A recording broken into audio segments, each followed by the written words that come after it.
साल 1878 में मैंने यूनिवर्सिटी ऑफ लंदन से डॉक्टर ऑफ मेडिसिन की डिग्री ली और सेना में सर्जन बनने की ट्रेनिंग के लिए नेट ली गया। ट्रेनिंग पूरी करने के बाद मुझे 5th नॉर्थम्बरलैंड फ्यूजिलर्स में असिस्टेंट सर्जन बनाया गया। उस समय मेरी रेजिमेंट भारत में थी, लेकिन जब तक मैं वहां पहुंचता सेकेंड अफगान वॉर शुरू हो चुका था। जब मैं बॉम्बे पहुंचा तो पता चला कि मेरी रेजिमेंट पहले ही दुश्मन के इलाके में जा चुकी थी। मैं भी बाकी सैनिकों के साथ कंदाहार पहुंचा और अपनी ड्यूटी शुरू की। यह युद्ध कई लोगों के लिए अच्छा साबित हुआ, लेकिन मेरे लिए यह सिर्फ मुश्किलें और दुख लेकर आया। मुझे मेरी ब्रिगेड से हटाकर बर्कशायर्स भेज दिया गया और फिर मैं बैटल ऑफ माइवांड में शामिल हुआ। वहां एक जेजाइल बुलेट, अफगानी बंदूक की गोली, मेरे कंधे पर लगी, जिससे मेरी हड्डी टूट गई।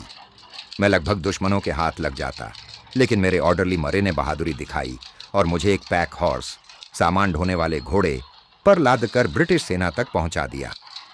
गंभीर रूप से घायल होने के कारण मुझे पेशावर के बेस हॉस्पिटल भेजा गया। धीरे धीरे मेरी हालत सुधरने लगी, लेकिन तभी मुझे एंट्रिक फीवर हो गया। महीनों तक मैं बहुत बीमार रहा। जब मैं ठीक हुआ तो इतना कमजोर हो चुका था कि डॉक्टरों ने मुझे तुरंत इंग्लैंड भेजने का फैसला कर लिया। मैं ट्रूप शिप ओरोंटीज से इंग्लैंड पहुंचा, लेकिन मेरी सेहत खराब हो चुकी थी। सरकार ने मुझे 9 महीने आराम करने का समय दिया। इंग्लैंड में मेरा कोई परिवार नहीं था, इसीलिए मैं लंदन चला आया। वहां मैं कुछ समय एक प्राइवेट होटल में रहा, लेकिन मेरा जीवन नीरस और बेमकसद हो गया। मैंने बहुत ज्यादा पैसे खर्च कर दिए और जल्द ही समझ गया कि अब मुझे कोई सस्ती जगह ढूंढनी होगी। उसी दिन जब मैंने यह सोचा, मैं क्राइटेरियन बार में खड़ा था, तभी किसी ने मेरे कंधे पर हाथ रखा। मैंने मुड़कर देखा तो वह यंग स्टैमफोर्ड था, जो पहले मेरे साथ हॉस्पिटल में काम करता था। उसे देखकर मैं बहुत खुश हुआ और हमने साथ होलबोर्न में लंच करने का फैसला किया। रास्ते में उसने मुझसे कहा, वॉटसन, तुम इतने दुबले और सांवले कैसे हो गए? मैंने उसे अपनी कहानी सुनाई और जब हमने खाना खत्म किया तो उसने पूछा, अब तुम क्या कर रहे हो? मैंने कहा, रहने की जगह ढूंढ रहा हूं। उसने कहा, अरे वाह, आज सुबह ही एक आदमी मुझसे यही कह रहा था। मैंने पूछा, कौन? उसने कहा, वह हॉस्पिटल की केमिकल लैबोरेटरी में काम करता है। उसने कुछ अच्छे रूम्स ढूंढे हैं, लेकिन वह अकेले उनका रेंट नहीं भर सकता, इसलिए वह कोई रूममेट ढूंढ रहा है। मैंने तुरंत कहा, अगर उसे सच में कोई चाहिए तो मैं उसके लिए बिल्कुल सही हूं। यंग स्टैमफोर्ड ने अपनी वाइन ग्लास के ऊपर से मुझे थोड़ा अजीब तरह से देखा। तुम अभी तक शर्लॉक होम्स को नहीं जानते, उसने कहा। शायद तुम उसे अपना रूममेट बनाना पसंद ना करो। क्यों? उसमें क्या खराबी है? ओह, मैंने ये नहीं कहा कि वह बुरा है, बस उसके विचार थोड़े अलग हैं। वह कुछ चीज़ों को लेकर बहुत ज़्यादा दिलचस्पी लेता है, लेकिन जहाँ तक मैं जानता हूँ वह ठीक ही इंसान है। क्या वह मेडिकल स्टूडेंट है? मैंने पूछा। नहीं, मुझे नहीं पता कि वह क्या बनना चाहता है। उसे एनाटॉमी और केमिस्ट्री की अच्छी समझ है, लेकिन उसने कभी कोई नियमित मेडिकल क्लासेस नहीं ली हैं। वह अजीब अजीब चीज़ें पढ़ता है और बहुत सा ऐसा ज्ञान इकट्ठा कर लिया है जो उसके प्रोफेसरों को भी हैरान कर सकता है। क्या तुमने कभी उससे नहीं पूछा कि वह क्या करना चाहता है? नहीं, वह ऐसा इंसान नहीं है जिससे आसानी से बात कर सको, लेकिन जब उसका मन करता है तो वह बहुत बातूनी हो सकता है। मैं उससे मिलना चाहता हूं, मैंने कहा। अगर मुझे किसी के साथ रहना है तो मैं पढ़ने लिखने वाले और शांत स्वभाव के इंसान को पसंद करूंगा। मैं अभी ज्यादा शोर या भागदौड़ नहीं सह सकता। अफगानिस्तान में मैंने बहुत कुछ झेला है। मैं तुम्हारे इस दोस्त से कैसे मिल सकता हूं? वह लेबोरेटरी में जरूर मिलेगा, मेरे दोस्त ने कहा। अगर तुम चाहो तो लंच के बाद हम वहां जा सकते हैं। बिल्कुल, मैंने कहा। जब हम हॉस्पिटल जा रहे थे, स्टैमफोर्ड ने मुझे होम्स के बारे में और बताया। अगर तुम उससे खुश नहीं हुए तो मुझे मत दोष देना, उसने कहा। मैं उसे ज्यादा नहीं जानता, ये तुम्हारा फैसला था। अगर हम नहीं निभा पाए तो अलग होना आसान रहेगा, मैंने जवाब दिया। लेकिन मुझे लग रहा है कि तुम कुछ छिपा रहे हो। क्या वह गुस्सैल है? समझाना मुश्किल है, उसने हंसते हुए कहा। होल्म्स बहुत ज्यादा वैज्ञानिक दिमाग का है। वह सिर्फ जिज्ञासा के लिए किसी को नई दवा दे सकता है, यह देखने के लिए कि उसका क्या असर होता है। लेकिन मुझे लगता है वह खुद भी उसे आजमा लेगा। वह बहुत ज्यादा सटीक ज्ञान चाहता है। यह तो अच्छी बात है। हाँ, लेकिन हर चीज की एक सीमा होती है। जब वह डिसेक्टिंग रूम में मृत शरीरों को डंडे से पीटता है, यह देखने के लिए कि मौत के बाद चोट के निशान बन सकते हैं या नहीं, तो यह थोड़ा अजीब लगता है। मृत शरीरों को पीटना। हाँ, मैंने खुद उसे ऐसा करते देखा है। और फिर भी तुम कहते हो कि वह मेडिकल स्टूडेंट नहीं है?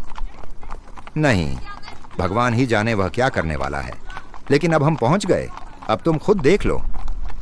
हम एक गली में मुड़कर हॉस्पिटल के छोटे से दरवाजे से अंदर गए। हम एक पत्थर की सीढ़ी चढ़े और लंबे गलियारे में पहुंचे। आगे एक रास्ता केमिकल लेबोरेटरी की ओर जाता था। यह एक बड़ा कमरा था जहां चारों ओर बॉटल्स रखी थीं। कई टेबलों पर टेस्ट ट्यूब्स, रिटॉर्ट्स और छोटे बंसिन लैंप थे जिनकी नीली लौ जल रही थी। कमरे में सिर्फ एक स्टूडेंट था जो काम में मग्न था। हमारे कदमों की आहट सुनते ही उसने देखा और खुशी से चिल्लाया, मुझे मिल गया, मुझे मिल गया। वह हमारे पास एक टेस्ट ट्यूब लेकर दौड़ा।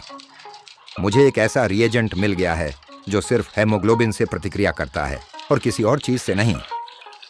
वह इतना खुश था जैसे कोई सोने की खान मिल गया हो।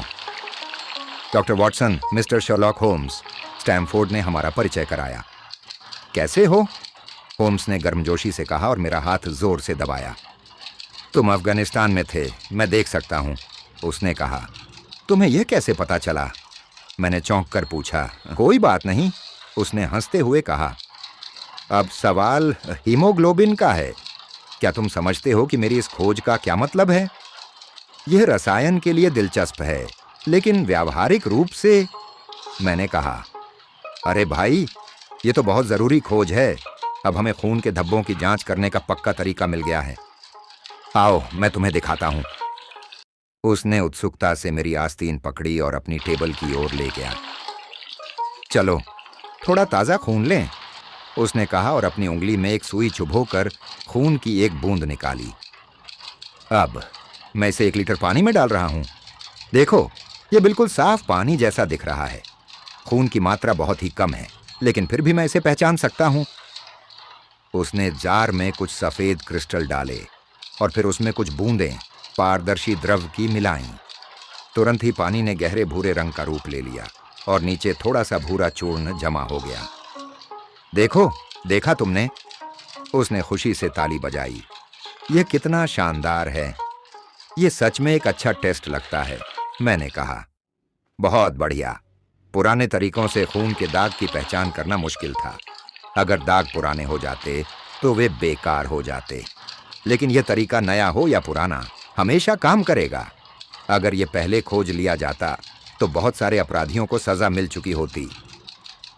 वाकई, मैंने धीरे से कहा। बहुत से अपराध ऐसे होते हैं जिनमें खून के धब्बे का टेस्ट जरूरी होता है, पर पुराने तरीकों से पता नहीं चलता था कि दाग खून का है या मिट्टी, जंग, फल का दाग या कुछ और।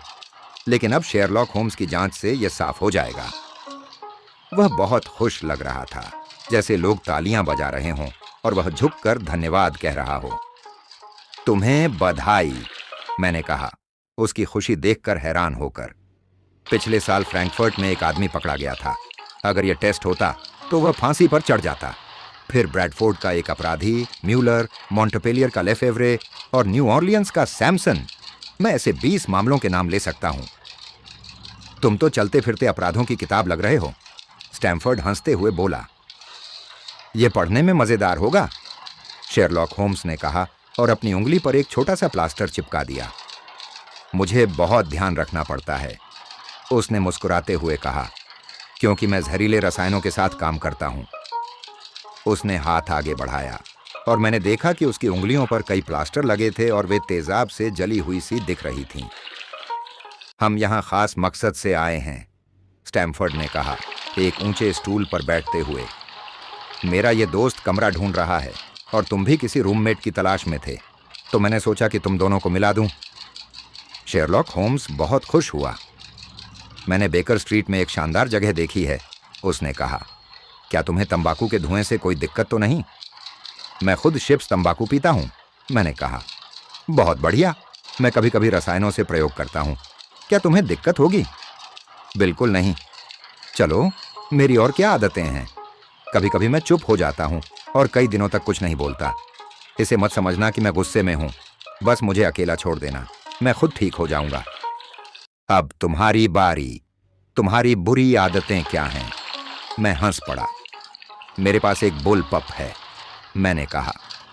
मुझे झगड़े पसंद नहीं, क्योंकि मेरे नर्वस अभी कमजोर हैं। मैं कभी भी जाग जाता हूं और बहुत आलसी हूं। जब मैं ठीक होता हूं तो और भी बुरी आदतें होती हैं, लेकिन फिलहाल बस यही हैं। क्या तुम वायलिन बजाने को शोर समझते हो? उसने पूछा। ये इस पर निर्भर करता है कि बजाने वाला कौन है, मैंने जवाब दिया। अगर कोई अच्छा बजाए तो मजा आता है, लेकिन अगर बुरा बजाए तो... अरे ये तो बढ़िया है, शेरलॉक होम्स हंसते हुए बोला। मुझे लगता है कि अब यह तय हो गया।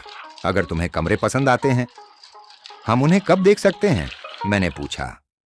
कल दोपहर 12 बजे यहां आ जाना, हम साथ चलेंगे और सब कुछ तय कर लेंगे, उसने कहा।